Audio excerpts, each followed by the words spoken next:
Miss Michaela and Mr. Dan. Hello. Hello. Hello. Hello. Hello. And welcome back to our YouTube channel of Sunday morning service. So exciting. We are in stage 2 of reopening California, and that means that I'm working. If you guys didn't know, I'm a baker, so I make cake and bread and scones and other tasty things, and pizza. And I work at a restaurant called R&D Kitchen in Yountville. If you've never heard of it, you should come by and say hi to me. I work in the really big window that's on the street side, and you guys can wave to me, and I'll be in my baking uniform, and I have to wear a mask, which makes me so sad because it's hard to breathe through the mask when you're covered in flour. I have flour in my ears and in my nose and everywhere else. But come by and say hi to me. I'd love to see you guys. And it would be 6 feet apart, so it'd be okay if I saw you guys from there. But I hope you guys have been having a lovely week. It is a gorgeous 85 degrees outside. I don't see a single cloud. And yeah, it's just a wonderful week. What have you guys been up to? You guys should let me know what you've been doing with your time. Hopefully, we had a Zoom meet on Saturday. Actually, we haven't had it yet because I'm filming this on Thursday. But I hope that you guys came to that. We'll see. But if you didn't know, we do have Zoom meetings on Saturdays, which are a lot of fun. We get to play games or just talk or, I don't know, hang out because we can't really do. For this week, let's see, we have gone through the book of Job over the last month and a half or so, and we are nearing the end. It's almost over. We went through chapter 37 as of last week, and it was a lot. I talked on this video, or last week's video, for so long, and it was probably too long. I was just talking and talking. There's just so much to say about the Bible. I just can't stop talking about it. But this week's going to be a little bit shorter, not just for you guys, but for me, because my mouth, oh my goodness, was so dry because I was talking so much last week. So this week's going to be a little bit shorter, but we are only going to cover 2 chapters today, or like 2.5 chapters, not too much. So quick review. If you guys haven't been watching our videos, or if you just need a review because I forget things like that, especially Bible stories, there's just so much information. So we've been learning about Job, and he was a man who had everything you could ever want, and he was greatly blessed by God, and he worshiped God and was a really great man. And then Satan decided to show up in heaven one day and tell God, you know, if you took away all of Job's stuff and everything he has in life, then he wouldn't worship you and obey you. So God is allowing things to, or he allowed things to happen to Job that weren't so great. His family, a lot of his family was killed. His wife didn't really like him too much after this happened, although I think she's still in the picture. And he got all of his camels and his donkeys and his sheep all taken away, all of his servants, and worst of all, he got covered in these icky sores that oozed and were really painful. It's like if you got chicken pox, but like bigger and all over your body. There's not fun. I've never had chicken pox, and I do not want them. So please don't give them to me. Or coronavirus. I don't want that either. But so Job has everything bad happen to him, and he was still worshiping God and glorifying him, but then it became really difficult after a while of suffering like he was. And so he had 3 friends try to give him advice or wisdom of why this happened to him. And they didn't give the best advice. They weren't super encouraging to Job. They were basically saying that, well, Job, If something bad happened to you, then you must have done something wrong. And Job was like, I haven't done anything wrong. I don't deserve this, and I don't know why I have this happening to me.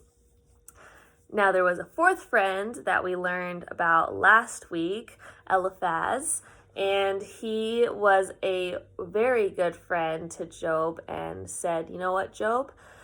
You're basically saying that God did something wrong and wicked to you, and you are saying that you haven't done anything to deserve it. So you're saying you're right and God's wrong. That's not okay. And he also told Job's other three friends that their advice probably wasn't the wisest advice in the world, and there are usually reasons for things why they happen, but sometimes we don't always understand why they're happening because God usually has a different plan than what we have planned. So this week, what we're going to do, that was a quick recap. I hope that all was in order. Sometimes I forget where my thoughts go. But this week, we are going to start up in chapter 38, and we're going to actually hear God speaking to Job. So after hearing Job's side of the story, his three friends' side of the story, and Eliphaz's side of the story, now we get to hear God's side of the story, which is the only side that matters, in my opinion, and it should be in your opinion too. God's opinion and God's plan and God's timing and God's reason for everything that happens in this world is the best reason. So we're going to dive into that. But before we do, let's pray. Okay. Dear Heavenly Father, thank you so much again for a beautiful day in Napa. And thank you so much for starting to reopen our state, Lord, and allowing things to die down with coronavirus. Thank you for the businesses that can reopen. And we just continue to pray that this would also pertain to our church, Lord, that we'd be able to go back to church soon and have Sunday school with each other again. You've been such a wonderful Father to us over the last 2 months, Lord, just blessing us and giving us things that we don't deserve and watching out for us, Lord. And we thank you for those things. I pray that you would bless this study, Lord, that we would all learn something new today.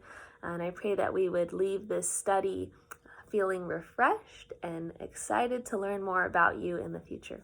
We love you, Lord. Amen. Amen.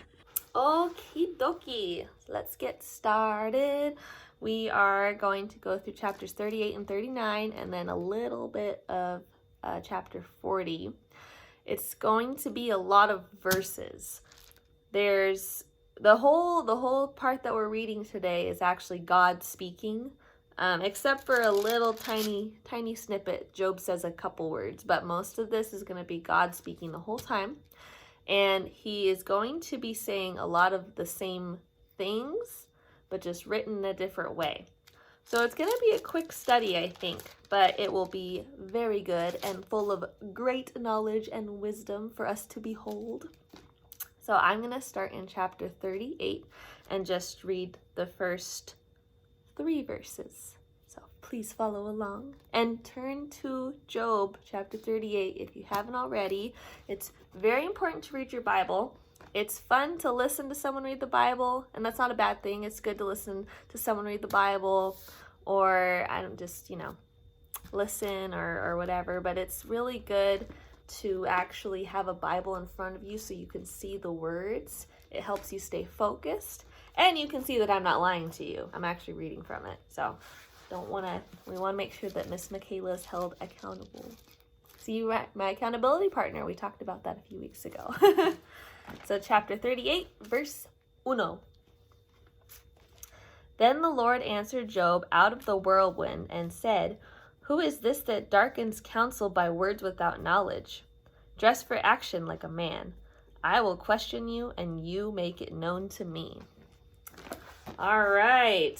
So God is just like, Job, I'm the boss. I know what I'm doing. Kind of. That's kind of what he's saying. So in verse 1, it just says that God appeared to Job. And then in verse 2, God asked Job, "Who is this that darkens counsel by words without knowledge?" Well, what does that mean? Well, let's talk about that. So Job here is saying these words that he believes are true and are accurate and are maybe full of wisdom. And his other friends are also saying the same things where they think they're speaking on behalf of God. And God is saying, well, who's talking when they literally do not know what's going on? Right? If you don't know the whole picture of something, how can you actually say something about what's going on? That's what God is saying. Like, okay, yes, Job, you lost everything. Yes, you're covered in sores. But who are you to say that this happened because of this? That's my job. I know why it happened. I know what's going on. I'm God. You're not. You are a little human, a little worm, just like last week. He's not being mean. God's not being mean to Job. I just like to say worm. Like, we're all little worms. We don't know what's going on. God is just saying, Job, I'm bigger than you. I know what's going on. I created everything. I created this whole situation. And now I'm going to talk about it. In verse 3, it says, dress for action like a man. When he says dress for action like a man, that doesn't mean like, just go get dressed, Job. Job has like that potato sackcloth on, right? But God is saying, Job, get ready. I'm going to start telling you some real stuff right now, okay? And in verse 3, the last part of verse 3, it says, I will question you and you make it known to me. So God's kind of challenging Job a little bit. He's like, all right, I'm going to ask you some questions. And if you can answer them, then answer them. If you can't, then I'm going to keep speaking. So God knows that he knows the answers to these questions that he's going to be asking Job that we're going to read in a little bit. But he wants to show Job that Job does not know nearly as much as what God knows. And God knows everything. He's omnipresent, which means he is everywhere at all times. He's in my room right back here, and he's in your guys' house too. He's everywhere, and he sees everything, and he understands everything that's going on. And he's going to show Job that Job does not. He lacks understanding. He does not have as much understanding as God does. So what we're going to do is I'm going to read quite a few verses. Like I said earlier, they're all questions that God is asking Job. And we're going to see any of them that maybe Job could answer. We're going to go ahead and also ask ourselves like, could I answer that question? Or is that only a question that God can answer? So we're going to go ahead and dive in. I'm going to read lots of verses. I might not post all of them on the screen. There's just so many of them, but maybe I will. That's probably a good idea. I'm going to post all of them. So to start with the questions, we're going to start in verse 4 and 5 of chapter 38. So verse 4 is, where were you? This is God talking, remember? God's talking to Job. Where were you when I laid the foundation of the earth? Tell me if you have understanding. Who determined its measurements? Surely you know. I think God has a good sense of humor. If you didn't know, God has a lovely sense of humor. The reason that you guys have a sense of humor, or I do, the reason anything is funny, because God actually is funny. He makes funny comments sometimes, and sometimes you feel silly and happy and joyful and excited about life, and you feel giddy. And God gave those feelings to us and the ability to be funny. So God is being funny here. He's like, Job, where were you when I made the earth? Who determined its measurements? Who knows how big the earth is? Well, obviously, Job, you should know this. Like, that's kind of what God is saying. Like, Job, you should know this. Oh, wait, you don't, because you're human and I'm God. I think it's just kind of funny how God says something like that to Job. Obviously, nobody was there when God created the earth except for God himself. And God is the one that knows exactly how big the earth is. There are human beings and scientists who have measured the earth to the best of their ability to determine how big the earth is, how round it is, or how the circumference, how like long it is round, or the diameter, how straight through, how long that is through the earth.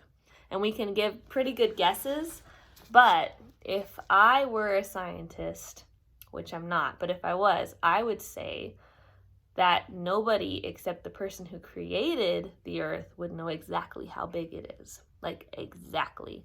And that would be God. And Job does not know that. But just for a fun fact break, this is how big the earth is. So moving on to verse 8 of chapter 38. Or who shut in the sea with doors when it burst out from the womb? Sometimes the Old Testament is worded funny. It doesn't make a lot of sense. But I will translate. I am really great at translating the Old Testament. Or maybe it's not translating. Translating is when you take one thing in one language and translate it to another language. Like going from English to Spanish or English to German. That's translating. So I'm paraphrasing. I'm taking something that has some confusing words to it, and I'm making it less confusing by using different words. And hopefully it makes sense to you guys. Sometimes I don't even make sense to myself. So I hope it makes sense to you guys. But like we were saying in verse 8, God is saying or asking Job, who shut in the sea with doors when it burst out from the womb? And what I gathered that to mean is that God created the oceans and the seas and all the big bodies of water. And if you were there that one night when we had a trivia night, we learned about the different oceans. So try to name all the oceans still. Do you guys still remember? I hope you do. God created all the oceans, all the bodies of water, and he shut them in. He put them in their place. They don't move around. I mean, there's waves, so like water moves, but the waves don't like float up and then they go over the land and then they fall on us, or they don't like move around. They stay in their space. And God is saying, well, who did that? Job? Did you do it? Oh, no, you didn't? Oh, I did it. That's right. So God's saying, like, no, I did this. I put the oceans where they're supposed to be, and that's where they stay. So we're going to see some more cool things in chapter 12, or verse 12. And guys, all of the verses in these chapters are so awesome because God has done some pretty amazing things. These are basically everything that God's done, God is explaining right here. And I'm not going to go through all of it because I said it's a lot of stuff to go through, but I did pick out some fun ones. But I encourage you on your own time to go back and read chapter 38 and 39 and part of 40, and you'll get to see, wow, God created, God started, God kept, God did all of these things, and nobody else did. Nobody gets the credit, just God. So we're going to go on to verse 12 and see what more God has done. So verse 12 says, have you commanded the morning since your days began, and caused the dawn to know its place? Verse 13, that it might take hold of the skirts of the earth, and the wicked be shaken out of it? So a quick question here. Has anybody told, like has any human ever told the sun to rise or set? Anyone? No, not me. I didn't do it. Was it Tigger? It's my friend. I love Tigger. I have another Tigger. Oh, it's in there. Oh, it's in there. That's Tigger right there. It's actually Winnie the Pooh in a Tigger costume. I love Tigger. He's my favorite. Side note, my brain, have you guys seen the movie Up? I am like Doug the dog, where he's like, squirrel. That's me. I do that. But I love Tigger. He's so cute. So back to what we were talking about. Nobody has ever told the sun to rise and then the morning is here. Only God could do that. I don't know one other person who's just like, oh yeah, I'm just going to raise the sun and then it's going to be day. No, that's not how it happens. God is the one who's done that. And Job has not responded yet. So obviously Job hasn't done any of these things and he's not in control of these things. So let's keep reading and see if he's in control of anything else. In verse 18. Chapter 38, verse 18. Have you comprehended the expanse of the earth? Declare if you know all this. So God, once again, is asking, do you know the expanse of the earth, or the length, the width, the height of the whole universe, the earth, all the planets? Do you know how big that is? No, you don't, Job? Well, declare it if you know it. Tell me if you do know it, because I think God would be really impressed if someone knew exactly what God knows. Nobody knows exactly what God knows. God knows a lot more than we do, and we don't know God's thoughts. Only God knows his own thoughts. You know your thoughts, and God knows your thoughts, and he knows his own thoughts. So he's in control. He knows what's going on. Moving on to verse 28. I'm going to read 28 and 30. Okay? 28 and 30. Has the rain a father, or who has begotten the drops of dew? The water becomes hard like stone, and the face of the deep is frozen. So God starts talking about weather. He's like, Job, are you in control of the rain? Or when it freezes, when there's snow, when there's hail, or even, he didn't say sun, but he's talking about weather. Is he in charge of the sun? Is he in charge of the moon? Is he in charge of the clouds? Still silent. Job isn't answering, which is really cool. That means he knows that God knows what's up. So we'll keep reading. This is actually really a couple of really cool verses. Verse 31 and 32. Very cool. Can you bind the chains of the Pleiades, or loose the cords of Orion? Can you lead forth the Mazzaroth in their season? Okay, first of all, what's Pleiades, Orion, and Mazzaroth? I don't know. Actually, we do know. I only knew one of these. Have you guys ever heard of Orion's belt? Anybody? I know what Orion's belt is. It's not my favorite constellation. I am a nerd, if you guys didn't know this already, and I have a favorite constellation. If you do not know what a constellation is, if you look up in the stars, there's usually some really big stars, and if you connect them, like if you're doing a dot to dot, then they make certain shapes or patterns, and they have names. They're constellations, and each constellation has a name. So my favorite constellation is Cassiopeia, which is shaped kind of like a W or an M upside down, depending on how you look at it. I'll show you a picture right here.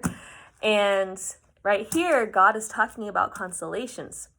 So Orion, if you have heard of constellations, you've probably heard of Orion's belt, which is a series of 3 stars in a row, and then there's usually like a couple more stars on the top and the bottom, and it's like a man with a bow and arrow. That's Orion's belt, the 3 stars. Then these others 2 I didn't recognize. There's Pleiades, which it doesn't say what that one is. I'll have to look that one up, but maybe I'll put it on the screen right here what it is when I find it. And then Mazzaroth, that one is not a very well-known word in English from the Hebrew language, but they said that it means bear, so it might mean the big bear or little bear, which if you have heard of this constellation, it's called the Big Dipper or the Little Dipper. Looks like a little spoon in the sky. So that might be what they're talking about. All this to say, I love science and stars and stuff. It's cool. I had a telescope once. Have you guys had a telescope? They're just so much fun. I love looking at the stars, and I love that God made them, because I love God, and God made the stars. And that's what God is saying right here to Job. He's like, well, did you make the constellations? Did you put the stars exactly where they're supposed to be? And Job is still silent. He still has no answer, because he knows that God is the one that did that. He knows that God placed those stars exactly where they're supposed to be, and they haven't moved. If you haven't noticed, the Big Dipper has never changed. It hasn't changed forever. It's always been the Big Dipper. All right, the last verse I'm going to read in chapter 39 is going to be verse 27. Is it at your command that the eagle mounts and makes his nest on high? So this is another one about animals. God is asking Job, did you tell that eagle to build its nest really, really high up there and sit there to watch and to look for prey, to look for for dinner, or to feed its little eaglets? Did you tell that eagle to? And I think based on the last many verses that we've read, we can pretty much say Job didn't do it. He didn't have anything to do with it. God did. This part is when it gets interesting in chapter 40. We're going to have God say, well, we're not going to have God say. God just says it. God is going to say one more thing, and then Job's going to answer. So the first thing that we're going to read is we're going to start in verse 1. Verse 1 to verse 2 of chapter 40. And the Lord said to Job, so God is speaking to Job again, shall a fault finder contend with the Almighty? He who argues with God, let him answer it. Now this is another big statement from God. God is talking to Job and asking him, is there someone that finds fault with God? Does someone think that God is in the wrong, that he has done something wrong, and that he is not all powerful? If there is someone who thinks that and knows that, let them speak. And Job speaks, but it's not to argue with God, which is probably a good choice. I would not recommend arguing with God. If he tells you to do something, you do it. Sometimes I don't always do that, and it never ends well. So always obey God if he wants you to do something. And we're going to see Job potentially do just that. So verse 4 and 5, Job answers God. Then Job answered the Lord and said, behold, I am of small account. What shall I answer you? I lay my hand on my mouth. I have spoken once, and I will not answer. Twice, but I will proceed no further. So this is Job completely humbled by God. Now, I know that it was either last week or the week before we learned about pride and how you don't want to point to me. You want to point to God, and other people too. You don't want to point to yourself like, look what I did. I did this. I'm the greatest. And promoting yourself. That's prideful, and it's not good to have. It's not good. Pride is not what you want in your life. Humility is when you actually look at yourself and put yourself last, putting other people first, putting yourself last. And if you've done something really great and really awesome, you don't point it out. You just humbly step back and you stay quiet. And this is what Job is doing right now, is he realizes that he needs to be humble because Job realizes that he has been humbled. Job was promoting himself, and he was saying how great he was and how he hasn't done anything wrong and that God was actually wrong. But now Job realized, wow, I was being prideful. I need to be silent and not talk back to God, because obviously he is right and he is in control and he knows everything. And I don't know the full picture, so I can't talk back to God. Not a good idea. And so Job is saying, I'm going to take a vow of silence. Actually, I gotta unzip my mouth. If this is zipped, then I gotta unzip it.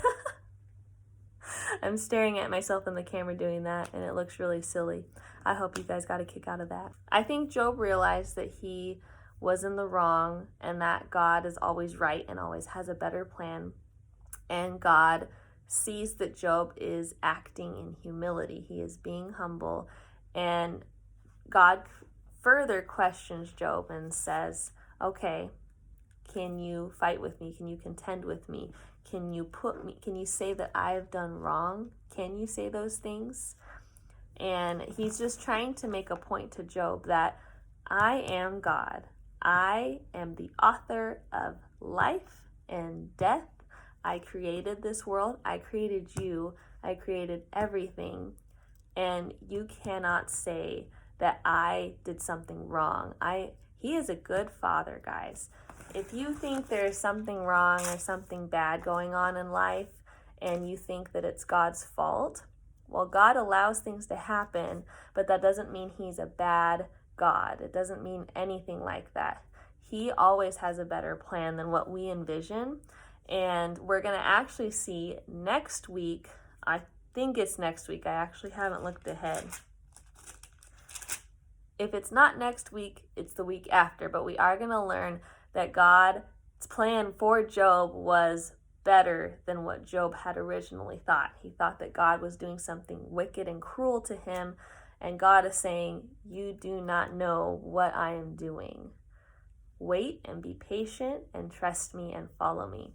And that's something that we should all be working on. So if you are going through something that's not fun, maybe that's at school or at church, or maybe it's with your siblings or with your parents, or I don't know, just life isn't going very well right now for you, or maybe you just didn't get something that you wanted, or I don't know what it could be. But if there's something hard going on right now in your life, stop and think, is this bad right now?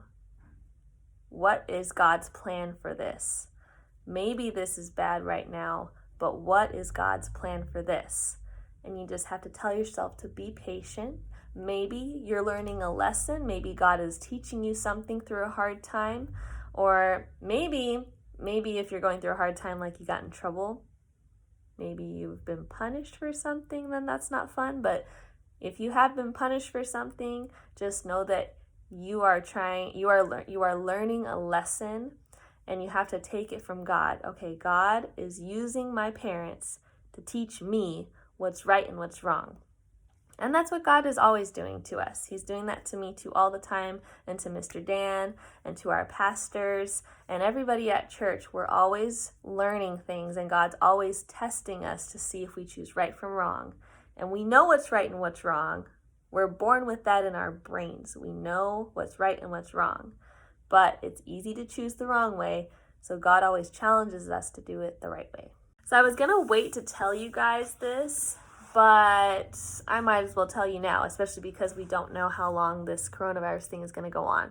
But I told you guys when we first started doing this YouTube video thing that we're going to do memory verses. And we're not just doing them in our homes right now. When we go back to normal church, we're going to have memory verses every week. And here's how it's going to work. So every 4 verses you memorize, that's 1 month worth of memorizing, you get to pick a prize from our prize box. And this is for kindergarten through 5th grade. I have something separate for the preschoolers. But every 4 verses, 1 month of verses that you memorize, you get a prize from our prize box. And what's really cool is that I'm going to need 10 people. It could be 10 people from one class, or it could be like 3 people from K through 2nd and 7 people from 3rd through 5th. But 10 people need to memorize 12 verses in a row. That's 3 months of verses. If 10 people memorize, at least 10 people, it could be more, but if at least 10 people memorize 12 verses in a row without skipping a week, then we get a class party. Oh, so fun. So that's our little motivation. You do get rewarded for this, but I hope it also encourages you guys to actually memorize the Bible just because you want to know what it says. There are so many verses that I remember from when I was your guys' age, and I've never forgot them because I had to memorize them. And I want to keep memorizing verses because it's important as you get older to know more and more of the Bible. But this makes it a little more fun. So we're still working on this because we're still at a distance here. But I want to encourage you guys to memorize verses right now. And just have your parents tell me if you've memorized them. If you don't want to do a video or anything, just work on it every week. You can catch up. There's still like a month's worth of verses that we have, or a little bit over a month, I think. But yeah, go ahead and start memorizing those. And without further ado, our memory verse is going to be Job chapter 40, verse 2.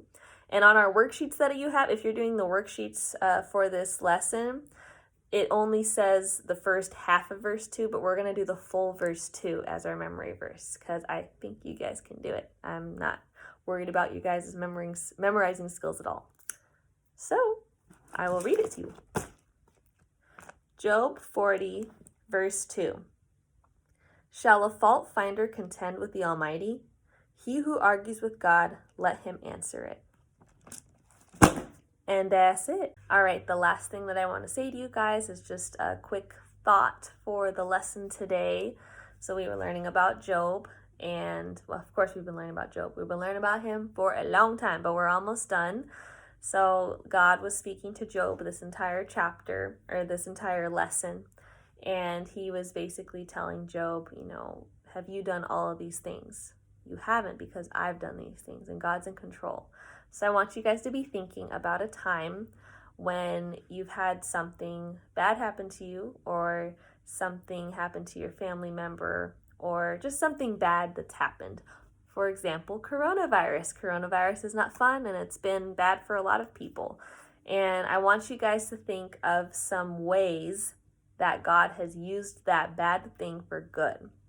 And maybe there's something bad that you're going through right now, or someone that hurt your feelings, or something that happened at home or at your school or wherever. Whatever happened in your life that's bad right now, maybe you don't know what's good from it, but I want you guys to be praying and asking God to show you how bad things can be good things. I want you guys to be thanking God while you're praying. Just thank Him for using bad things for His good. It's always a good idea to thank God, because He deserves all the thanks. And it's hard to see the good in the bad, but know that God's always in control. Just leave this lesson knowing that God's in control. He has everything laid out in a plan that's perfect that we don't know, and we can trust Him because His promises are always kept. This book is full of God's promises, and He has kept every single one of those promises. Maybe we'll do a lesson on that one day. I think that'd be a good lesson.